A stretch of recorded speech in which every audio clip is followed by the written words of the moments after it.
সর্বনিম্ন 20 বছর পিঠে করে বহন করি বা গাড়িতে করে বহন করি। এই স্টুডেন্টরা প্রতিষ্ঠিত হয়ে এই আমাদের সাধারণ শ্রমিকদের জন্য কি করছে। আমি ড্রাইভার পরিচয় শুনলে উনি ডাক্তার সাহেব হয়েছে, আমার গাড়িতে স্টুডেন্ট গিয়া উনি কি আমার জন্য হাফ ভিজিট করবে? আমাদেরকে পছন্দ করে না, আমরা নিচু জাত। কিন্তু ওনাদের যখন আমরা পরিবহন করি তখন আমরা নিজের ভাতিজা, বাগিনা, ছোট ভাই, নিজের ছেলের মতো করলাম দেখি। তারা গেলাম আমাদের বাবার চোখে দেখে না। আমরা তো অবশ্যই সমস্যার সম্মুখীন। এখন তো শিক্ষার হারটা বেশি, স্টুডেন্টও বেশি।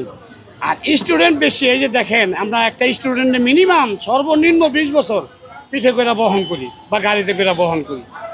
এই স্টুডেন্টরা প্রতিষ্ঠিত হয়ে এই আমাদের সাধারণ শ্রমিকদের জন্য কি করছে, কিছু করছে। উনি ডাক্তার হয়েছে, উনি ইঞ্জিনিয়ার হয়েছে, উনি হইলো পুলিশ অফিসার হয়েছে, জজ ব্যারিস্টার হয়েছে। আমি ড্রাইভার পরিচয় শুনলে উনি ডাক্তার সাহেব হয়েছে, আমার গাড়িতে স্টুডেন্ট গিয়া উনি কি আমার জন্য হাফ ভিজিট করবে? উনি একই ভিজিট নিবে। উনি 10 জনের থেকে যে ভিজিট নিছে আমার থেকেও ভিজিট নিছে, একই ভিজিট। কিন্তু আমার কাছে তো 20 বছর উনি সুবিধা নিছে, আমার জন্য কিছু করছে?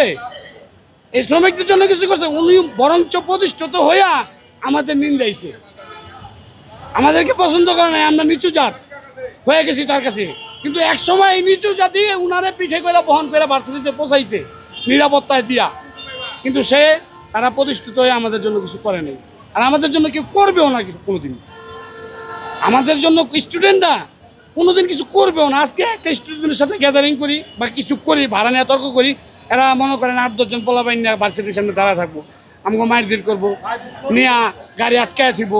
ওই যারা মালিক আছে বা মালিক করে ফোন দিব, জরিমানা দিয়ে গাড়ি আনতে দিব। অথচ মারলেও আমার গাড়িও আটকাইলো, আবার আমার থেকে জরিমানাও নিব। আমার কোনো সুবিধা নাই, আমাদের তো উনি ওই যে ভার্সিটি বন্ধ সুবিধা নিতেই আছে। এই 20 বছর তো সুবিধা আমাদের নিয়েই নিছে উনি অলরেডি, এটা তো আর কেউ মিস করতে পারবো না। কিন্তু ওনাদের যখন আমরা পরিবহন করি তখন আমরা নিজের ভাতিজা, বাগিনা, ছোট ভাই, নিজের ছেলের মতো করলাম দেখি। তারা গেলাম আমাদের বাবার চোখে দেখে না। তারা যখন একটু সামান্য ব্যাঘাত ঘটে তখন আমাদের যে এটা আমার বাবা হইতে পারে, আমার বড় ভাই হইতে পারে, আমার চাচা হইতে পারে, ওইটা ভাবে না। আমাদের উপরে নির্যাতন করে, অনেক কঠোর নির্যাতন করে।